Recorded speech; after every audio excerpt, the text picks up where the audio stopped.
Good afternoon, and welcome to Success. Today is Tuesday, April 15th, 2025. We are here at Columbia State Community College, Tennessee's first community college established in 1966. Our president of the college is Dr. Janet Smith. Welcome to the Spring 2025 Lunch and Learn Career Industry Podcast Series, hosted by the Career, Veteran, and Transfer Center in the Student Services Division. This event is co sponsored by Republic Bank and Trust and also the Charger Pathway Impact Program funded through the Rural Post Secondary and Economic Development Grant. We want to thank our lunch partners during this podcast series, including Coworks Coffee, Cabin Coffee, Subway, Chick-fil-A, and today's lunch provider, Boot Stumpin' Barbecue of Columbia. I am your host, Frida Leslie Pillow, coordinator of the CVT Center here at Columbia State. We will have a very exciting discussion with our guest panelists today on the topic of careers in humanities and social sciences. This podcast series is being presented to provide listeners with choice of major guidance and to inspire your career. We want listeners to explore career paths, understand industry trends, including the anticipated impact of artificial intelligence.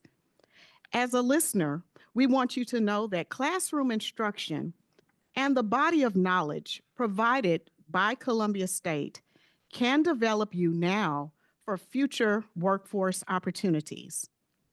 Today, we will also tie in the importance of the 7 core competencies of general education as defined by the Tennessee Board of Regents and employers globally.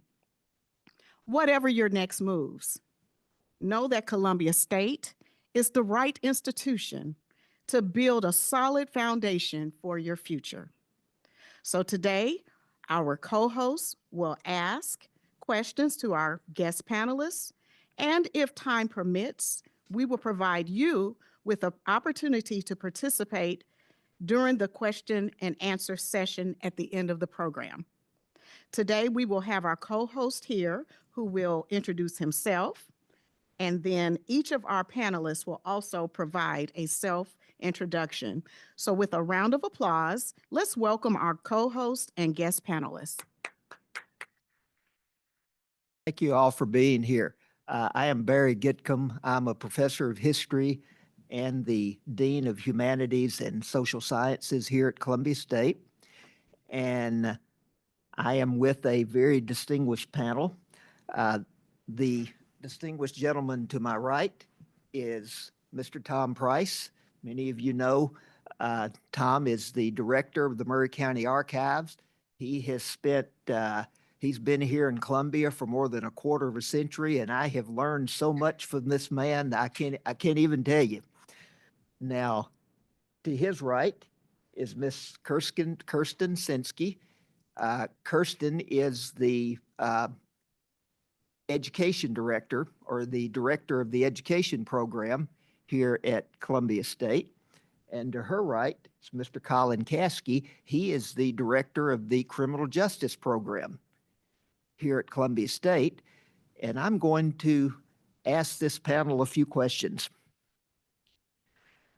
Tom, tell us a little bit about what you do at the Maury County Archives and the educational preparation and experience that brought you to this phase of your career. Thanks, Dr. Gidcomb. So I'm the director of the Maury County Archives. The Maury County Archives has been in existence since about 2001.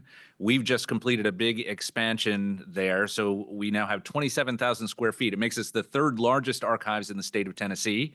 And Maury County is also in an enviable position in that we have every record that the county has ever generated. There's only a handful of counties that can make that boast. We have every single record. So every marriage record, every deed, every court case, we have them all. It translates to millions of records. So what we do at the archives, one is the preservation side of it. So we have to care for all of those documents.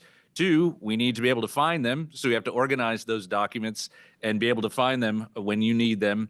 And thirdly, we need to make them available to the public. So those are our big three mandates. We have a staff currently of 4 full-time people. We're looking to increase it by 2 this coming year. So we're on a growth spurt right now, I'm proud to say. So that's the archives in a nutshell. Oh, you asked about my educational background. So I took sort of a non-traditional pathway. Typically, if you're going into the field of archives, you're going to have at least a master's degree to jump into that field. That's the common pathway, and you'll get a degree in history or archives management is a common pathway for people as well. I ended up right out of undergraduate school. Before I graduated, I volunteered at a museum. And I think that's an important thing to mention, especially to students who are thinking about a career path in history. Get your foot in the door. Don't worry about payment. If you're going into history, you're not going in for the money anyway. So volunteer at a museum, learn what it's about, or in archives. And so I did that. It was actually a combination archives and a museum before I graduated from undergraduate school. And about a month before I graduated, I got a phone call and they said, "We've had a complete staff turnover. We understand you're about to graduate. You're the only person who knows where anything is. Do you want a job?" And I grew up a poor kid, and had I turned down a job, my parents would have killed me. And so I accepted that position, and that was 1991, and I've been working in museums and archives ever since. Kirsten, you brought a lot of experience in public education and knowledge of the teaching profession to your position as the education program director at Columbia State. What was it about your educational preparation that first attracted you to a career in public education? So, my educational experience has been vast, but it actually started long before I became a teacher, long before I even started my career. I actually started as a swim teacher. When I was in high school, I taught swimming lessons. I also taught ski lessons. So, my whole life, I've been working with kids. So, it was a natural progression for me to go into teaching as the profession of choice. My mother said I would, even though I didn't want to, but that was what I ended up doing because it was the right thing for me to do. For my degree, I had a bachelor's in education that I did a traditional pathway with, and then went on to get a master's to become an administrator. Some of my experience, I've taught K1, 2, and even a combo class. I've also been an administrator in small towns and big cities. So kind of run the gamut as far as that experience. But honestly, I love kids, and most importantly, I love to see them be successful. And it's my job and my passion to help them see that success as they're going through. Again, like was just stated, you don't go into education for the money. It's a calling. It is a passion that you have to see people be successful in their life. Thank you. Colin, what was it about your educational background and experience that led you into the field of criminal justice as an academic career? Well, I started off kind of similar as Tom. I was a non-traditional student. I grew up with not having a lot of money, and I really struggled in school when I was young. But I knew that I wanted to do something with my life, and um, I initially dropped out of college my very first year, and then I went into the military. And when I went in the military, I started working with military police, and I got a job working as an intelligence analyst, and it allowed me to travel all over the world and work in government. And then I knew that I still needed to get some more education for advancing my career.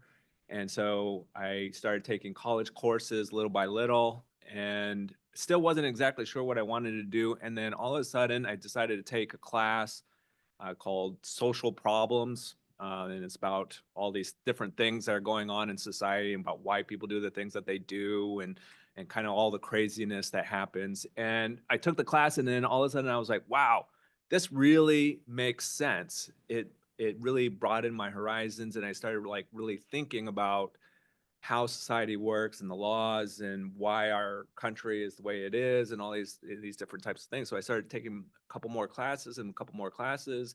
and I started taking classes like abnormal psychology and criminal justice and criminology classes. And before I knew it, I had my first degree, which was in sociology. And then I went on and got a criminology degree and criminal justice degree, homeland security. And so I just kind of just kept delving more and more, but I also had to work at the same time. So knowing that in order for me to build up in my career in government, I had to have more and more education. And it became something I really enjoyed doing. I really enjoyed learning about these different aspects. And so before I knew it, I had so many credits and experience that people were coming to me for advice and for training and like wanting to learn other things about, current events and all these things that were happening in the world.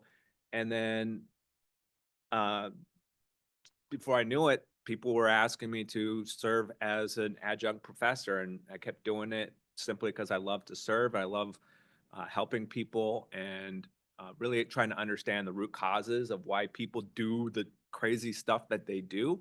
Uh, so that's been kind of my motivating factor, and I still do that today, and which is why I teach the criminal justice program. Thank you, Colin. Kirsten, what are the most pressing needs in public education today? Areas where prospective teachers have the best prospects of getting a job? And how can students best prepare themselves for these in-demand positions? Great question. So, education is going to be around forever. It's been around for a long time in some form or another, and it will continue to be around. The areas right now of main focus are people are looking for folks that are really great in math, in science, and then also in working with diverse groups of students. So, students with disabilities or second language learners, students of that.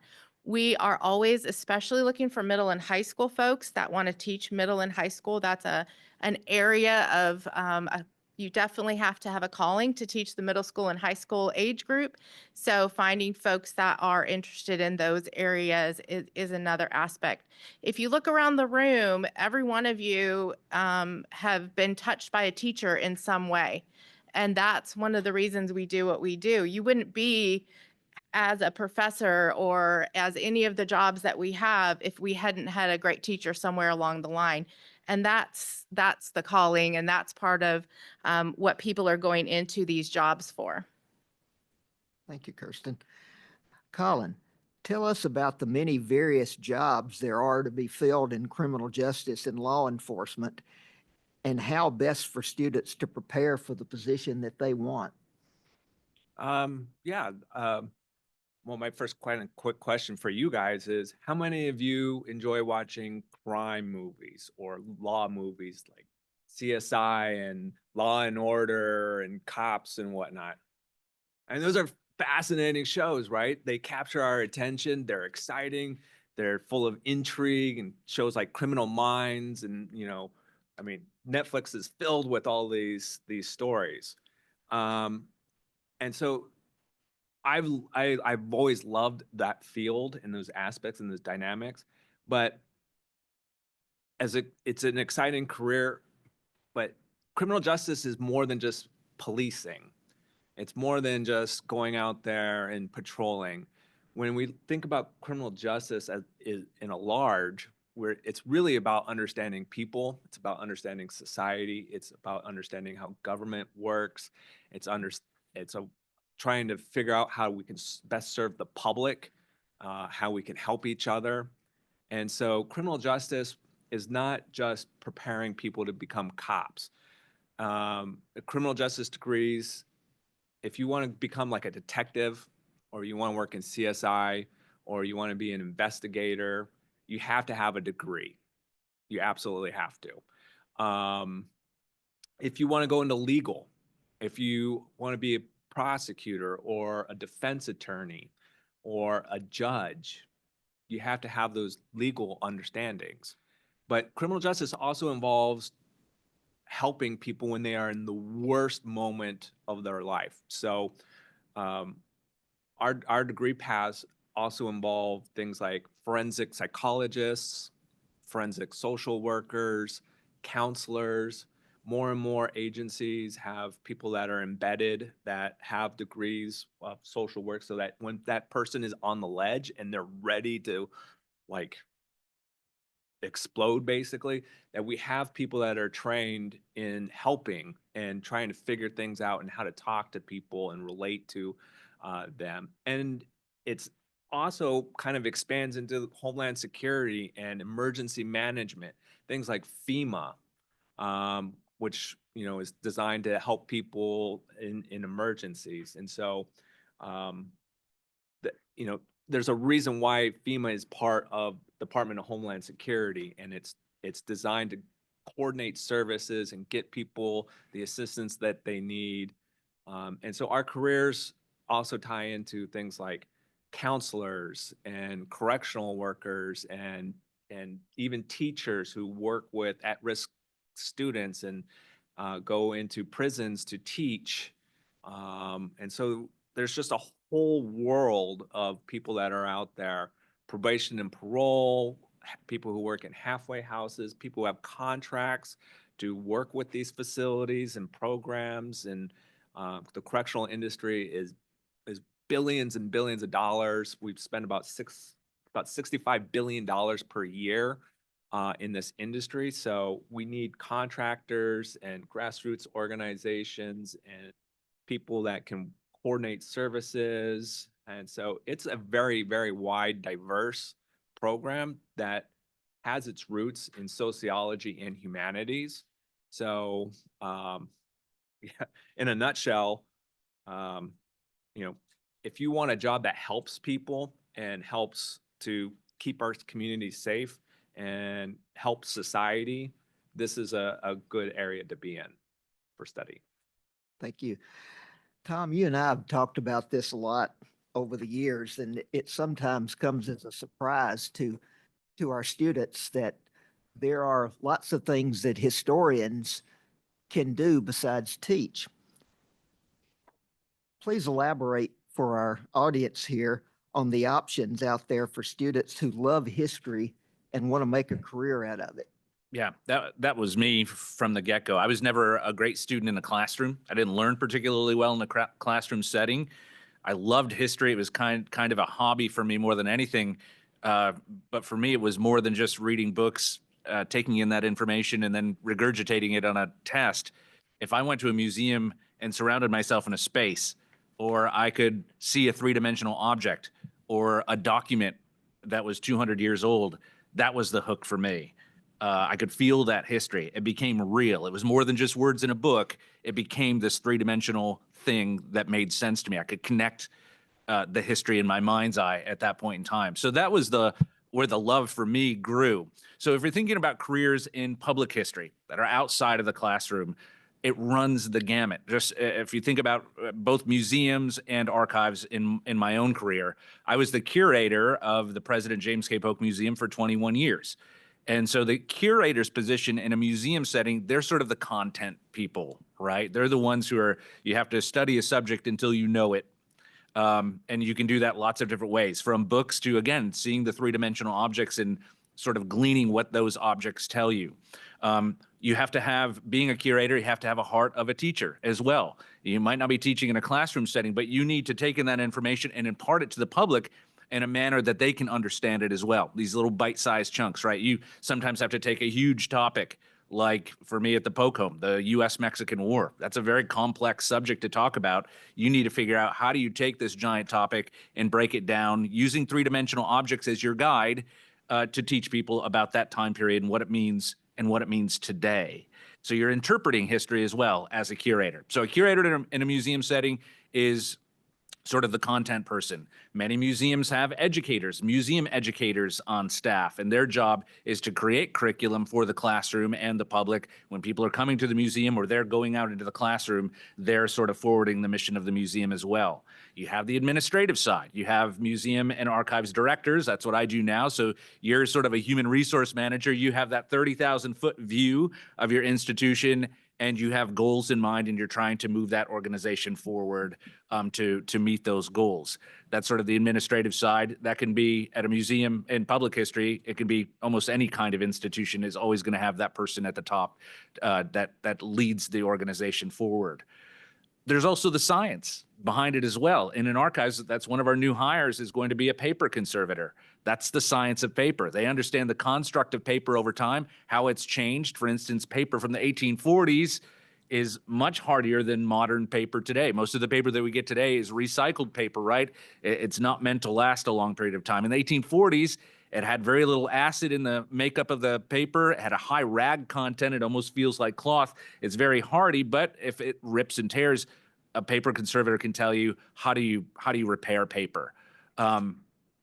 You have to be able to read cursive. That's a pretty big one in archives. That's a problem for us right now. Having students, we love to have students come through and internships coming through the archives as well, where they can work on these documents. I'd love it if you can read them.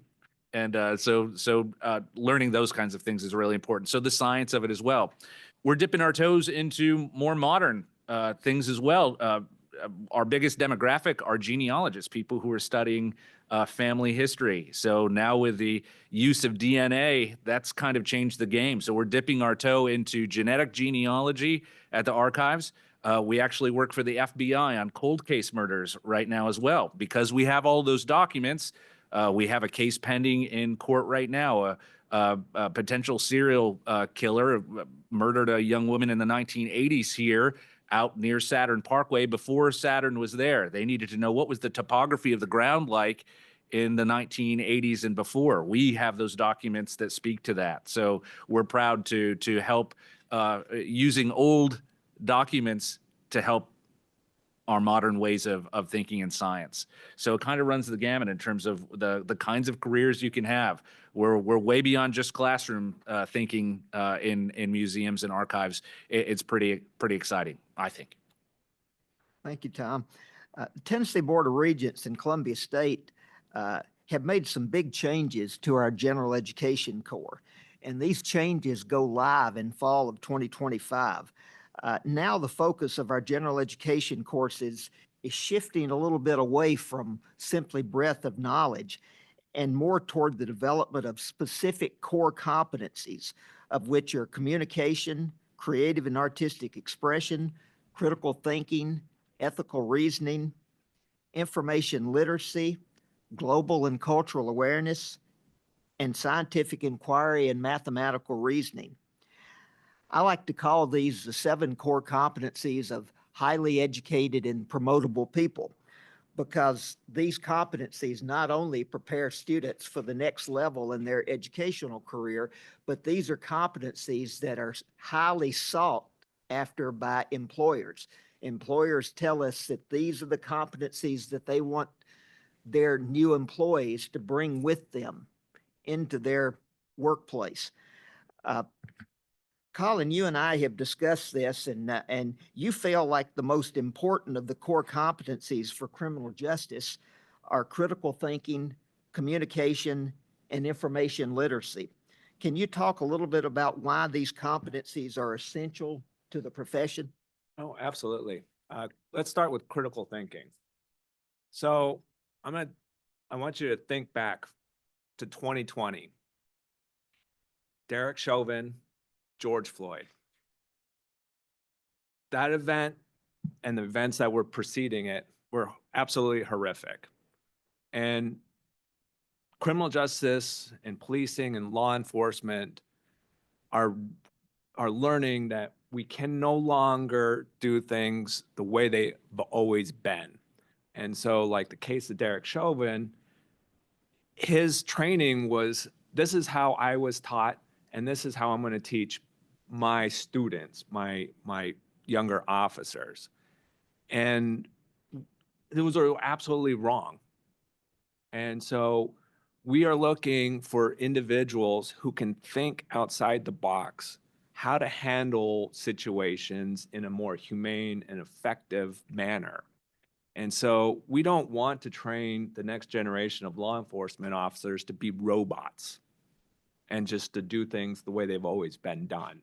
And so our field is largely focusing on how do we serve the community better and how do we have community-orientated policing strategies that involve people in the community instead of just being officers who just rush onto a scene and then handle business with sometimes with violence and then just run away.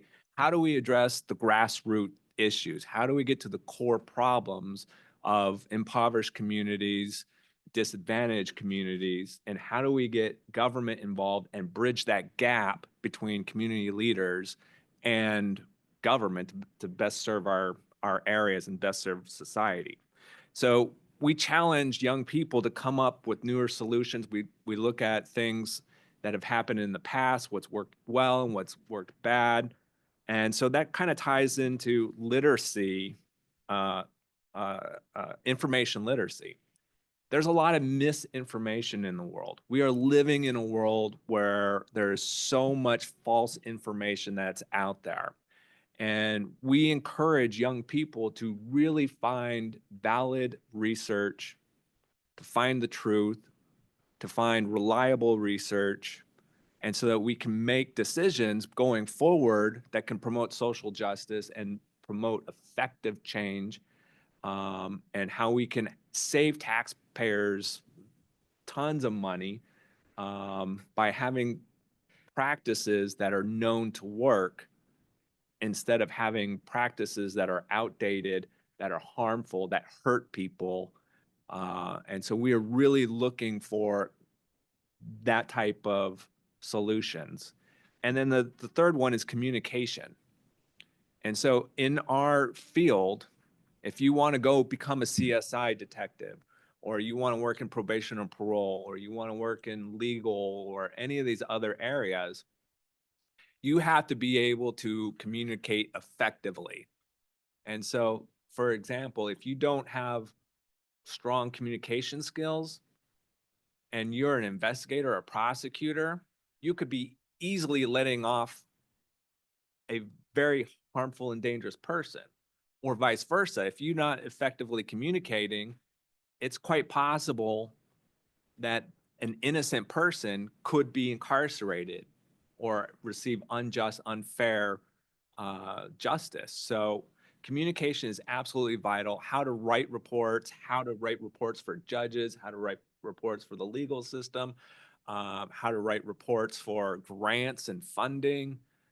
And so all of those things are absolutely vital. So communicating effectively, thinking critically, not just regurgitating what you might have heard on some news channel or some opinionated broadcaster or something like that.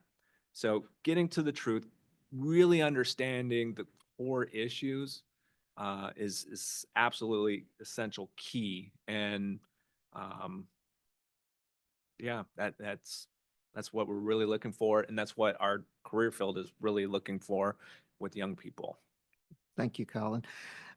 Kirsten, you've in effect told me about this. You've said, well, it's about time. K through 12 teachers have been teaching to core competencies for a long, long time. Which of the 7 core competencies do you think are most important for teachers to possess, and why? Well, if you think about a teacher's day in the life, honestly, they use all of them. They're all so very important in the day of a life of a teacher, whether that's elementary school, middle school, high school, special ed, even PE teachers. We use all of these core competencies all the time.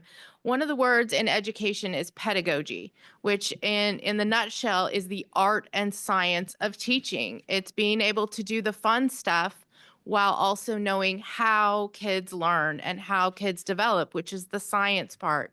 So honestly, we need all of them as teachers, which is why a strong educational background and being a strong, well-rounded person makes you a great teacher.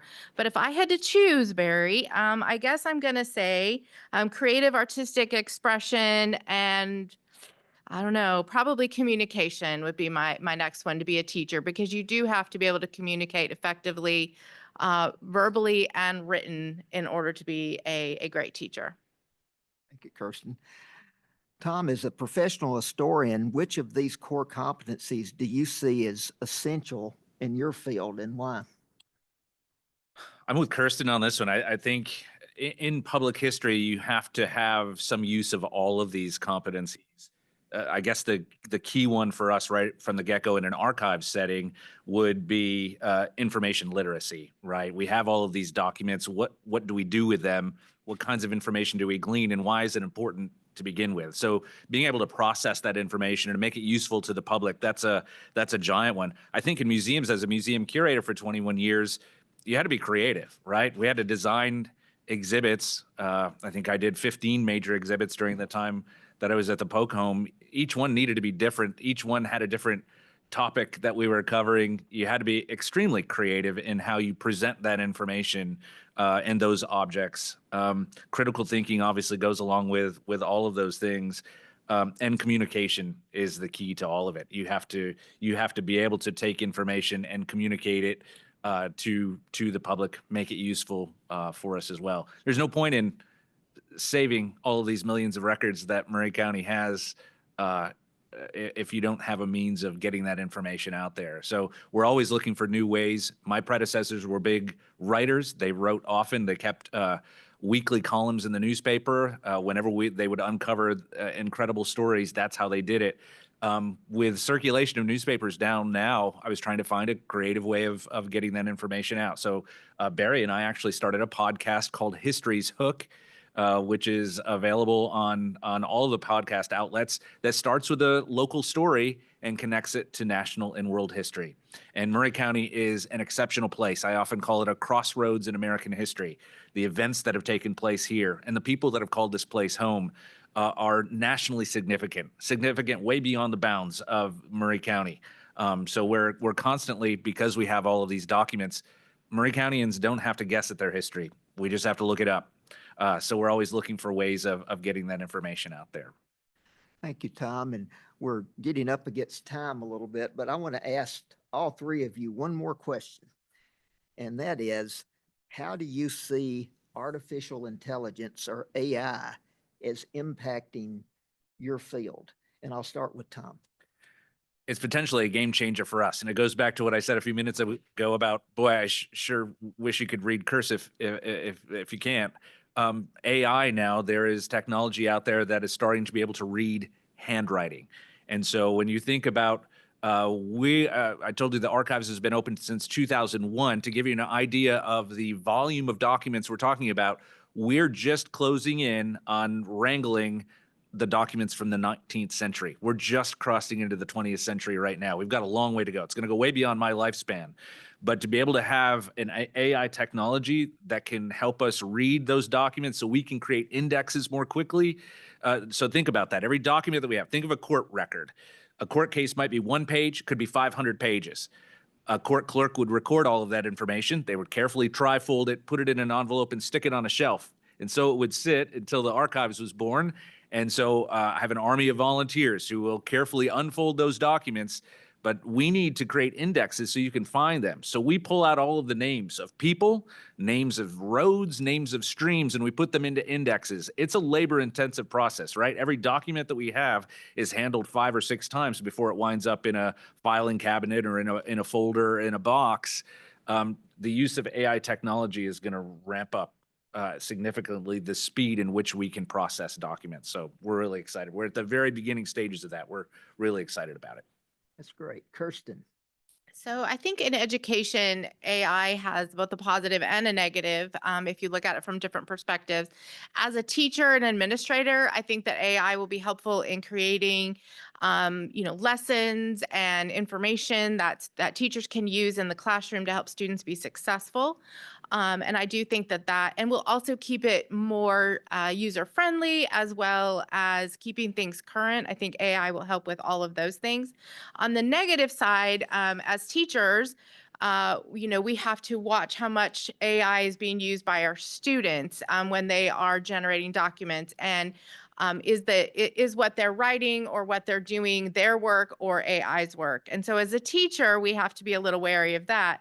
But also as a teacher, using it for the good is ultimately the goal in student success.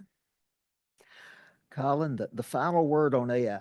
AI, I think, is a wonderful tool, but it's only a tool, and it cannot replace the social interactions, the social learning, the critical thinking of the human brain, especially when it comes to court cases. And as Tom mentioned, the serial killer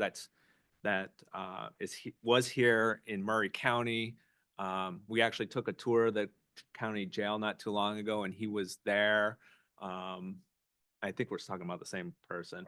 Hopefully there's not too many, but when you think of AI, yes, you can plug in some information and it can give you a paper and it can write something. But when you're presenting information, you're presenting facts, and you're trying to argue a case of whether or not someone should be incarcerated, probably for life, or receive the death penalty, or versus somebody who might be innocent, you have to really understand your data, your information, and all of these things that might not be included within the data set that AI produces. Because you got to remember, AI is taking a conglomeration of all this material from all these different things, and then it's rewording it in a way that fits an algorithm that is generated by a computer company. So it's a great tool if you're looking for quick little things like quick notes and quick messages. It's a really good tool for structuring a paper and for creating maybe like a basic outline and stuff like that. But when you want to get to the critical thinking,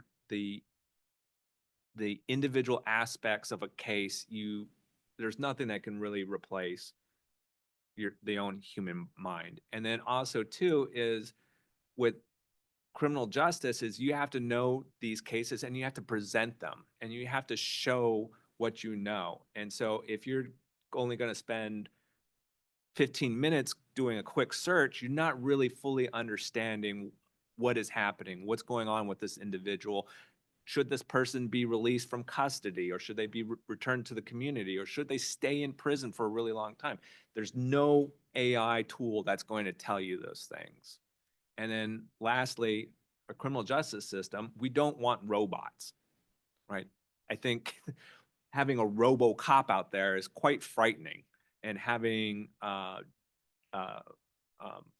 what's in the sky, the robots, the drones, having drones patrol, or having robots go into people's houses and search for things and arrest and detain and or incapacitate people or shock them. We don't want to live in that world. We want to live in a world that has empathy and can show emotions and can understand things. So on one hand, it's a good tool for formatting a lot of stuff, but it's something that we still have to rely on humans. So Thank you, Colin. We would like to thank our panel, and let's put our hands together for each of our presenters today. We're going to open up the floor for any questions. If you have any questions, feel free to ask. Does anyone have any questions? Just raise your hand and we'll bring the mic to you. Okay, if we do not have any questions, then this will conclude our episode on careers in humanities and social sciences. Let's give another round of applause to our panel.